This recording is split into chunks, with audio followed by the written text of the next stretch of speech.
Episode 70 of 211's Baseball Talk is here. It's a pleasure to have you with us as we're going to talk all about the Blue Jays and Phillies, the Blue Jays and Red Sox, your mean Mercedes and the controversy there, as well as some other storylines from around the league. We'll dive into some prospect watch as well. Stay tuned. 211's Baseball Talk, episode 70 starts right after this.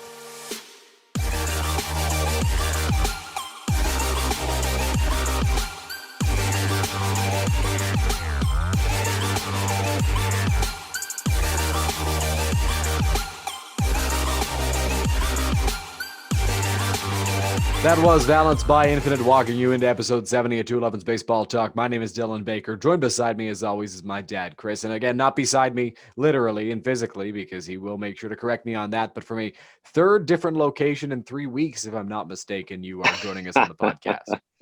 Yes, I am. And the creepy Zoom voice that they just added, if folks listening and watching haven't heard it yet, it's a nice new feature. She's very strange and scary. But Yeah, that anyway, was unexpected. yeah, that was very unexpected. But I'm good. And yes, from a third location, an outdoor location, because it's beautiful, I am here and the dog's barking as well. I hope people don't mind that because dogs are awesome. Yeah, well, you're joining us from outside. I believe you may have joined us from outside once before on the podcast. This is a different spot outdoors, so lots of different things going on today, including that voice that happens that talks when you start recording. That was quite creepy. I did not enjoy it. Maybe mainly because I didn't expect it to be there, but yeah, not a pleasant thing to have happen to us. Um, Especially recording this early in the morning. yeah, yeah, that was quite the wake up call. Anyway, following the sweep of the Braves, the Blue Jays played host to the Phillies to begin their final homestand in Dunedin. Friday night, Steven Matz was matched up against Vince Velasquez. A couple brutal calls resulted in Matz only throwing 5 innings, but he pitched well, going those five scoreless, walking 3 and striking out 9. He was followed by Trent Thornton, who pitched a scoreless sixth. In the bottom of the sixth, Vladimir Guerrero Jr. went yard off Velasquez to put the Jays up 1-0. In the seventh, Thornton began the inning once again on the mound. He walked Andrew Knapp, struck out the next 2, then walked Gene Segura. With Bryce Harper due up, Charlie Montoyo opted to go to the bullpen again as Tim Meza came on to pitch. Meza then proceeded to walk Harper and load the bases, and then JT Realmuto walked to tie things up. Rhys Hoskins followed that up with a line drive double to make it 4-1. With Jeremy Beasley now on to pitch, he allowed a single to Alec Boehm to make it 5-1. That would be the final score. Another brutal game for Blue Jays walks. In game 2 of the series, Vladimir Guerrero Jr. wasted no time getting the scoring started as he homered off of Aaron Nola in the bottom of the first to make it 1-0 Jays. In the second, Lourdes Gurriel Jr. doubled home Kevin Biggio to give Blue Jays a 2-0 lead. Then Gurriel advanced to third on an error. Reese McGuire followed that up with a hard hit base hit to right, scoring Gurriel. On the mound, Anthony Kay had a good day, pitching 4 scoreless as he got on the board with a good start for the Blue Jays. No scoring from the second until the eighth, when Gurriel reached on an error by Gene Segura, plating Randall Grichuk, making it 4-0, and then Jordan Romano closed the door to win for the Jays. In the finale, Robbie Ray took the mound versus old friend or acquaintance Chase Anderson, who always struggled with the long ball in his time with the Blue Jays. After a scoreless top of the first, Marcus Semien led off with a home run, 1-0 Jays. Then Bo Bichette went back-to-back to make it 2-0 as he hit a missile to center. In the second, the Jays continued to beat up on Anderson as Danny Jansen singled to score another run. That was followed by a Bo Bichette single to score another. Vlad Guerrero Jr. doubled home one more. Then Randall Grichuk scored 2 with a double of his own. 7-0 Jays in the second.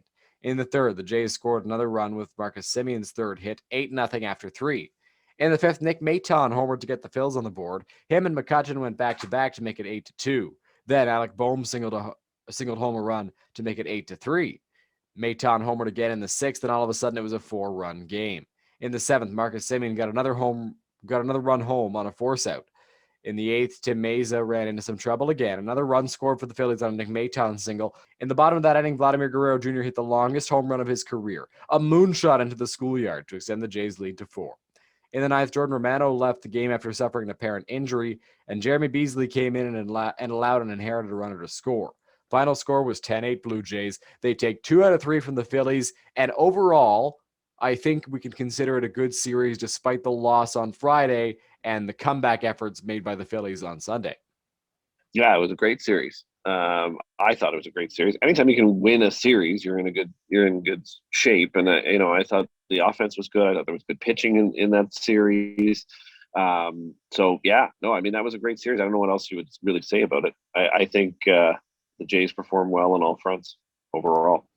Yeah, I think it was pretty good as well. I mean, Steven Matz performed very well on Friday night despite some unlucky things happening to him, and that was a good sign to see. Tim Mesa really struggled in that series, and there was an occasion, we'll talk about it after, I'm sure. I believe I have it in here, so we will talk about it after. Where he could have been used and he wasn't. We'll get into that. That was in the Red Sox series. But I think overall, a pretty decent series for the Blue Jays against the Phillies. Vladdy homered in 3 straight games. So that was something to see. He stays hot. I think he's finally arrived in the big leagues, proving anybody who doubted him wrong. And so really, really good series for the Blue Jays against the Phillies. Phillies struggled defensively in Dunedin. I guess Dunedin is like a house of horrors for many teams. And that was evidenced by the Phillies defense on Sunday afternoon and throughout the series, really. Following a Monday off, the Jays hosted the Red Sox with Hyunjin Ryu on the mound. Ryu pitched 7 scoreless and dominated, and the offense controlled the game from there. The Jays got the scoring started in the second with a Danny Jansen single. Then in the fourth, Marcus Semien singled to score 1. A throwing error then scored another, allowing Semien to advance to third. Bo Bichette then doubled him home, 4-0 Jays after 4. Lourdes Gurriel singled in the 5th inning, scoring Teoscar Hernandez. In the 6th, Teoscar drove home a run of his own with a single, 6-0. In the 8th, Randall Grichuk homered, and the Jays extended their lead to 8-0, and they would win by that score. In the second game, Ross Stripling on the hill versus Garrett Richards, and Stripling allowed a home run to Alex Verdugo, a 2-run shot to make it 2-0 early. Next batter, JD Martinez went deep to make it 3-0. Christian Vasquez grounded out, scoring another. Then Bobby Dahlbeck doubled to plate one more. 5-0 Red Sox after a half inning. In the bottom of the first, Vladimir Guerrero Jr. doubled home a run to make it 5-1. In the second, Kike Hernandez joined the homer party, 6-1. In the 7th, Marcus Semien hit a 2-run homer to make it 6-3, but Christian Vasquez homered in the 8th to make it 7-3. That would be your final score. Red Sox take 1, Jays take 1. The finale between the Jays and Sox was Thursday night as Steven Matz was matched up versus Canadian Nick Pivetta. The Jays got it going early with a Bo Bichette double that was brought home on a Vlad Jr. double. Then Randall Grichuk doubled, and it's 2-0 after 1. In the second, though, Steven Matz ran into some trouble. Bobby Dahlbeck homered to give the Red Sox the lead. Then Kike Hernandez singled to score one more, 4-2 Boston. That was followed by JD Martinez single, and boom, just like that, it's 5-2 after 1.5. In the bottom of the second, the Jays got one back as Bo Bichette doubled home Marcus Semien to make it 5-3. In the bottom of the fifth, an error by Rafael Devers scored a run to make it 5-4. Then Kevin Biggio singled, scoring 1 and tying the game. In the sixth, Jonathan Davis singled home a run to give the Blue Jays the lead. Randall Grichuk padded that lead with a single of his own. In the ninth, though, with Rafael Dolis inexplicably pitching instead of Jordan Romano, who pitched the 8th, Alex Verdugo grounded out to make it 7-6. Then, with Michael Chavis on, JD Martinez took a Dolis slider deep to give the Red Sox an 8-7 lead in the top of the ninth, which they would hold on to win the series. So not a great ending to that series after a really good start for the Blue Jays. A shutout, Ryu dominated. Overall, what were your thoughts on the Red Sox series? Stroke of managerial brilliance. No, it wasn't. It wasn't. The Romano decision, I don't get it. I don't get how that last game ended. I mean, it was a typical series back and forth up until actually it was going to be a 2 out of 3 Jays series, and then happened the 8th and 9th of Game 3, and I don't get it. I don't get it. I don't understand why you would put Dolis in that situation, in that scenario. I do not know why you would take Romano out. Just keep him in there for the 8th and 9th if you're going to put him in the 8th. I get that he's been used a lot. I get that there's injury risk, but Dolis, I mean, that's the reason we lost that series. I agree with you completely, and I tweeted something out, and it seems a lot of people agree with us in the responses I got, because Jordan Romano should have been pitching that 9th inning for the Blue Jays. Rafael Dolis, he's been a great closer in the past for the Blue Jays. He was great last year. He would always create a jam for himself, but he'd wiggle out of it. This year, he's coming back from injury. His last outing was, I believe, in the first game against the Red Sox in what was an 8-0 Blue Jays lead. So they just wanted to get him some work. Throwing him into the 9th inning against what was going to turn out to be the top of the order after 8 and 9 hitters, I believe, after Jordan Romano went 1, 2, 3 in the 8th. That was a questionable decision, because I know Charlie Montoyo likes to roll with his pitchers. He doesn't have an assigned closer, but he likes to have his pitchers face certain spots in the order. I don't understand how Jordan Romano faces 5, 6, and 7 after all that he's shown you this season, and then Dolis, who just came back from injury. I'm not faulting Dolis at all. I think he was thrown into a bad situation. He has to face 8, 9, and 1. And I get that kind of sounds like it's better, but then you get the top of the order looming, and with 2 outs, which is how this happened, the top of the order can create offense. These are the 2 best offenses in baseball. Let's be real about it. These are the 2 best offenses in Major League Baseball right now. And the top of the order for the Red Sox can create and do damage. That's what they did here. Dolis was able to get outs. He just was not able to retire the top of the order. And I think Romano would have. I don't understand at all why Jordan Romano was not used in the 9th inning and Rafael Dolis the 8th, or even the 7th with Tyler Chatwood, who has been dominating. Used the 8th, pardon me. That decision baffled me. Yeah, and why in this series? Like, why in this series, when you have an opportunity to take over first place, are you making an asinine decision to leave Dolis or to bring in Dolis in the 9th and then, take out Romano? Yeah, so Dolis is not the only guy in the Blue Jays bullpen, though, who has struggled, as Tim Meza ran into some trouble of his own on the weekend against the Phillies, and he was passed up in a spot on Tuesday night against the Red Sox, which seemed like the typical Tim Meza situation. I believe a righty and 2 lefties due up or something similar to that. There was a lefty. It seemed like the perfect spot to bring Meza in normally, but Charlie Montoyo and Pete Walker opted for Travis Bergen. Now, I can't say I blame them on that decision. I do blame them on the Dolis Romano decision, but on that decision, I can't say I blame them. Meza struggled. He couldn't find the strike zone, so they opted to go with Bergen. What have your thoughts been on Tim Meza's struggles? Tim Meza. What's going on, buddy? Why are you hurt? Tell us you're hurt. You're obviously hurt. That's what I actually think. I think he actually might be a little hurt. Again, I forget who it was on one of the broadcasts talking about, I think it was Joe Siddle talking about hurt and injured. I don't think he's injured to the point where he needs to be put on an IL stint, but he must be hurt or something, because he's had tremendous success before, and now all of a sudden it's been a bit of a struggle for him. Yeah, and I mean, they opted to keep Meza on the roster over Francisco Liriano out of spring training, and Meza had options, Liriano did not. So it was a decision that the Blue Jays thought would benefit them, because Meza was a high leverage arm before he got Tommy John surgery. And to start the year, he appeared to be the guy he was before Tommy John. He was coming in to face the lefties and was pitching very well. I think every reliever is going to have a rough patch in their season. I understand that. But to the extent that Meza had it, where he just could not throw a strike, like at all, it was just ball after ball after ball after ball after ball. And he walked home a run to tie the game against the Phillies. And that allowed Rhys Hoskins to clear the bases. It was just a mess. And he came in to face Bryce Harper in that Phillies game where he blew it.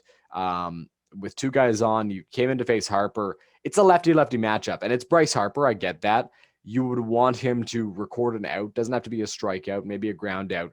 But he just walked Harper, and then he walked Real Muto after that. And then Rhys Hoskins doubled, and it was a real disaster for the Blue Jays and Tim Meza. And that was upsetting to see, because Tim Meza is an easy guy to root for, especially after all he's been through following the Tommy John surgery. But I mean, it was hard to root for him in that game there. Speaking of guys who have struggled a little bit, Anthony Kay seems to have found it after that last start. We'll see if that lasts. He's starting the opener against the Rays tonight at the time of this recording, yesterday at the time of the release of the podcast. But lurking in the minor leagues is Thomas Hatch. I'm a big Hatch fan. I talked about it last week. I talk about it every week. He made a rehab start in Buffalo. Open the hatch. It's time. It's nearly time. Once he's once he's eligible to be removed from the 60-day IL, then it's time to open the hatch. But Hatch had a rehab start in Buffalo the other day, and he threw 3 innings, allowed 2 runs, only 1 of them earned, struck out 3, I believe, walked 1. Overall, a pretty solid rehab outing for Thomas Hatch, considering it's the first time he's faced competitive hitters in since March in spring training. So I liked what I saw from Thomas Hatch. When Hatch is eligible to return from the 60-day IL, he immediately slots into that Anthony Kay spot, correct? Yeah, I think so. I mean, I hope that, and it's nice to see that Kay has improved a little bit. I hope he continues to do that. But I do believe that's exactly the spot, unless he goes in the Stripling spot. But I think that's still technically reserved for Manoah at some point very soon. But I think you're right. I think he fills the K spot when he comes back. Yeah, and I could see potentially a situation where they use K and Hatch, where K doesn't go down, and they use Hatch and K and piggyback one off the other in at least the first couple Hatch starts, depending on how things go there. Especially if K is able to beat the Rays or work well against the Rays in the opener, because I think that if he can, that is big for his status with the major league club this season, because Thomas Hatch proved last year he deserves to be in the big leagues and to be big league starter. But we'll see how K factors in. So I think that the next couple of weeks are going to be big, because Hatch can't be lifted off the 60-day until June 1st, I believe, or early on in June. So we'll see where K is at when Hatch comes back. I would take Hatch over K right now. Just what we've seen from Anthony Kay this season. I think that it's a better, safer option to take Thomas Hatch, but I would like to see what they're able to accomplish piggybacking one off of the other, having Kay or Hatch start and then Kay come in after that. We'll see if that's what they opt to go with, and we'll also see if they stretch him out. A big hint will be whether they stretch him out further than 3 innings in Buffalo, because he's going to have a couple more rehab starts, I believe, before he's eligible to come off the injured list. He threw 3 innings. He was obviously limited to that in that outing. If he goes 4-5 in his next 2 starts, then maybe we don't see Anthony Kay come in or to piggyback off of him when Hatch is eligible to return. But if Hatch is continuing to work 3 innings in his rehab starts, I think that maybe that's an indication that at least to start, they're going to have Hatch start the game and then Kay come in after 3-4 innings. But we'll see what happens there. Some more injuries for the Blue Jays. Ryan Borucki got placed on the injured list before the Phillies series. And I think that Ryan Borucki would have been used in the situation Tim Meza was on Friday night, and maybe he would have had more success. Borucki, I think, is a better high leverage lefty than Meza, just because of the stuff he's got now out of the bullpen. Obviously not the guy he was when he was starting in 2018. Now he's throwing high 90s. He's got a sharp slider. So Borucki's been a pleasant sight to see when he's not hurt for the Blue Jays, but he is down with injury right now. Rowdy Tellez, he hurt his hamstring in the game on Sunday. Didn't play in the first 2 games against the Red Sox. Came in the the Thursday game as a pinch hitter and walked. So we'll see where Tellez is at. I mean, it's good to see that he pinch hit. He was never placed on the injured list. It looked like he really hurt his hamstring in the moment, but good to see that nobody else is getting placed on the IL. Ross Atkins mentioned Forrest Wall could be up this season in a couple of radio hits that he did this week. The Jays already have a backlog of outfielders with Springer once he's healthy, Grichuk, Gurriel, Hernandez, Jonathan Davis is up there. Josh Palacios, who's hurt right now, is also an option. Do you see Forrest Wall getting a spot on the 40-man roster and getting called up at some point this year? I am able to see the forest for the trees, and yes, I do see him coming up. Oh God, that was awful. I do see him coming up this year, but not to stay. I think just depth. Yeah, and he's having a good start for Buffalo. He's played well in AAA the past couple of seasons since he came over from the Rockies in the Soon-Won Oh trade. So I'm excited to see what Forrest Wall can bring. I think he deserves a shot. He struggled at times in spring training, which worries me a little bit, but just to give him a chance. And I think that chance could come in September. I believe the roster still expand to 28 or something. Maybe he's one of the guys that you bring up. The thing is, and I've seen a lot of people mentioning it recently with guys like Hatch getting set to return off the 60-day IL. The Jays have a lot of pitchers and a lot of players in general who will need to come off of the 40-man roster. They're going to have a big 40-man roster crunch coming up. Hatch is coming off a 60-day IL, which means you have to take somebody else off. That's likely going to be Jeremy Beasley, if we're being honest, but it could also be AJ Cole. I don't know what the situation is there. So adding a guy to the 40-man, I don't believe Forrest Wall is on the 40-man, but adding a guy to the 40-man maybe isn't the greatest option right now for the Blue Jays, considering how much room they're going to have to make for guys who are coming off of the IL and who are hopping onto the 40-man roster in the coming weeks. So we'll see what happens with Forrest Wall. It's time for the 2 best and the worst of the week. Who is your best pitcher from the last week in Blue Jays baseball? Best pitcher, I'm going to give to Hyun-Jin Ryu. Obviously, I mean, it's an easy sort of pick, I know, but I mean, he's just been absolutely dominant since starting his bump up. Yes, he has. That caught me off guard a little bit. After after he came back from his injury, he started a little bit against the A's and then dominated against the Braves and then once again against the Red Sox, pitching 7 innings in both cases, allowing 1 run against the Braves, allowing nothing against Boston. He's looked fantastic. He's my best pitcher as well, as if you couldn't tell by me raving about him over there. Ryu is he's just an ace, and you can tell. He's finally gotten out of the shadow of other Dodgers pitchers since he came over to the Blue Jays, and he's proved that he can be an ace as well. And I think that Ryu's been awesome, and I think a lot of Blue Jays fans will tell you that he's been worth every single penny of that contract. Yeah, I have to agree with that. I mean, he's been worth more than that. I think he's, that contract's almost cheap now at this point because of how dominant that Ryu has been. I hope it continues. It's great to see that he gets to be that ace, and really nobody's barking up that tree at all. so, it's good because it's I think this is gonna be a contract the Blue Jays fans look back on and go, wow, what a deal that the Jays ended up getting for 100 Ryu. Yeah, and we've seen a lot of signings in free agency in the Blue Jays past that haven't worked out so great for the team, but I think this is one so far that's proved to be worth all the money he was given. And compared to other guys who got contracts in that year, that was a cheap deal for the Blue Jays to get him at 4 years, $80 million. Now for your best hitter the past week in Blue Jays baseball. I think I gotta.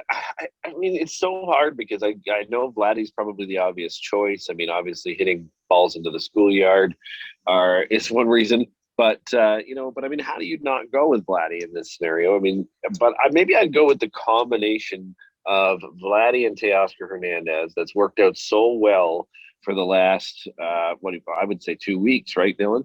Yeah, and ever since Teoscar came back from his COVID scare. Yeah, so I'm going to give it to the combo of Vladdy and Teoscar as best hitter. They're going to be just one big best hitter because it's really worked out well for the Blue Jays so far this move. Yeah, the 3-4 Vladdy Teoscar combo has been really good. If we're going combos, then I can participate in this. I'm going to go with the 1-2 combo, Semien and Bichette. I mean, they've been doing it for the past couple of weeks, and especially lately, doubles galore with these guys. And Semien's been hitting the long ball. He's a guy. I mean, like you're looking at his numbers, and you're like, maybe the Jays should offer him a contract. And I know we talked about it last week, and I don't want to give him a long-term thing.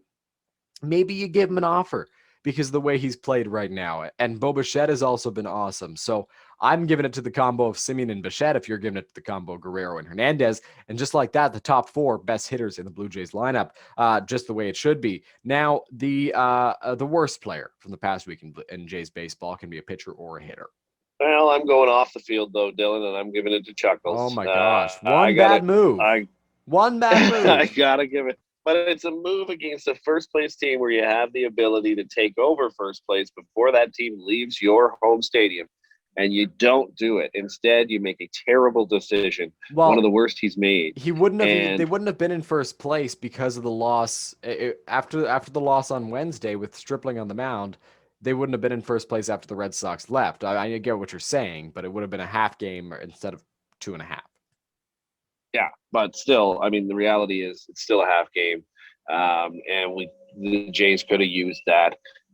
It wasn't the series to make that decision. If you wanted to experiment with that combo in a different order, you do it against the Baltimore Orioles. You don't do it against the first place Boston Red. I get what you're saying, but the reality for me, I mean, the Jays don't get to play the Orioles until June or maybe even July. The Jays have had the toughest schedule in baseball, so Charlie Montoyo has not been offered any wiggle room to try out these combinations and these 3 guys in the bullpen. So I disagree with that pick completely. That said, I will give mine to a pitcher as well, and I'm going to give it to Tim Mayza. And I feel bad ragging on Tim Mayza quite a bit, but he really, really struggled in those games against the Phillies. And hopefully he can find it. And like you mentioned, he could be hurt. He could be hurt for the Blue Jays, but Tim Mesa was disappointing to see. Another thing that was disappointing besides Tim Mesa was the Tony LaRussa, Yermin Mercedes situation between the White Sox and the Twins. For those of you who don't know, Yermin Mercedes swung 3-0 with the position player pitching with the White Sox up by a bunch of runs late in the game and hit a moonshot home run. Willian Astudillo, who was pitching in that game, through a 40. I'm being crept on here by my co-host over my window. Willian Astudillo was throwing 48 miles an hour, and Yermin Mercedes took a swing on the 3-0 pitch and hit a 108 mile an hour rocket to center field, a home run. Astudillo didn't like it. And you know who else didn't like it? Tony LaRussa. There was controversy that ensued. And LaRussa said he didn't like what Mercedes did, that he will face consequences within the family. It's breaking an unwritten rule. And I thought we'd already broken this unwritten rule with Tatis last year, but I mean, apparently not. And I guess this is different because of position players pitching. What are your thoughts on the whole thing? I think it's just silliness. I think it went way too far. It's a long discussion, I know, but the fact that it's not really. I know he swung at it. I know he hit a bomb out of swinging at it, and the score was 14 to whatever. But I get that it's an unwritten rule. You don't do it. But are we even doing unwritten rules anymore in baseball? I mean, is it a written rule to have 28,000 no hitters in the first 2 months of the season? No. I don't know what we're doing in baseball right now, but I don't think LaRussa really needed to.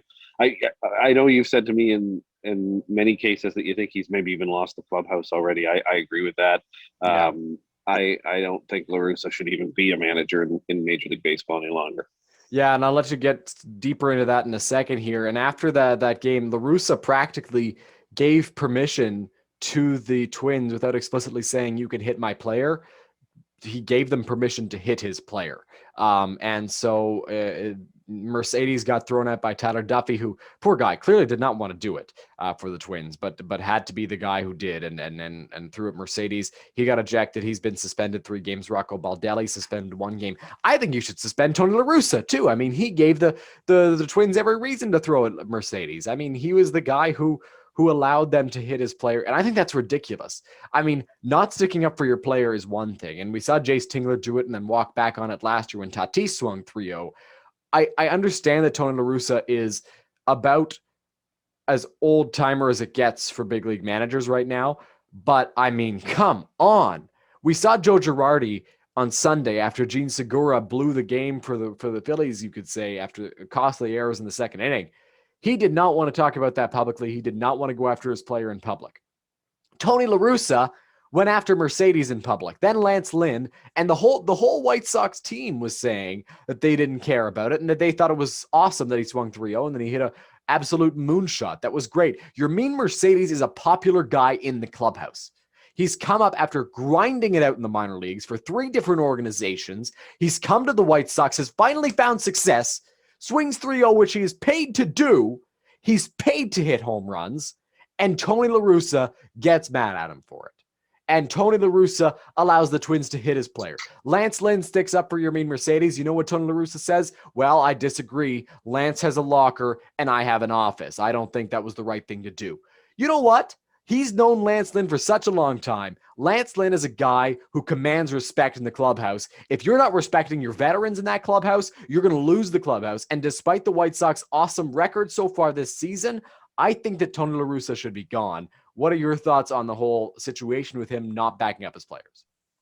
Yeah, well, I think he has to. He's the manager. He's got to back up his players. And I get that he was yelling, take out the dugout, and the guy didn't listen. And you're me, Mercedes, right, that didn't listen. It happens, and I get it. But the problem is that, you got to back your players. You got to back Lynn in this. You got to back everybody, the whole clubhouse. And he doesn't. He doesn't do that. And even gives permission to hit his own player. You just can't do that. Yeah, no, it's terrible. And I think that it's what he's done is fireable for the White Sox, but they won't do it because LaRussa has a free pass with owner Jerry Reinsdorf, and yeah, that's a mess. But you know what? I think that it's ridiculous that Mercedes is being reprimanded for having swung 3-0. And I get that you don't want to disobey the sign, but it's gotten, if that's all it was, like it's gone too far, because now you got players getting hit and you're not backing up your guys, and it's a mess. It's a real mess for the White Sox. What we thought was going to be a mess, the Albert Pujols situation. He signed pretty quickly after being officially released with the LA Dodgers for the major league minimum. Hit his first home run the other day. What were your thoughts on Pujols signing in LA with the Dodgers? Well, I thought it was a great final way to end your career, probably with the Dodgers. And the Dodgers obviously have a great shot at winning the World Series again. So I think that's great for him to have that opportunity. It was awesome to see him hit that home run too. Yeah, good for Albert Pujols. I mean, he's a guy who's easy to root for. He just wasn't having much success with the Angels, and he's going to be a guy who plays first base against lefties for the Dodgers, and then comes out when a righty comes in, and he's going to come in and pinch hit for a lefty when a lefty is on the mound out of the bullpen. That's going to be his role. He's not going to be an everyday player for the LA Dodgers, and I think he's come to terms with that. So I get that if this is his final season, he wants to go out winning a World Series. He wants a third ring. And the Dodgers are a great team to try and do that with.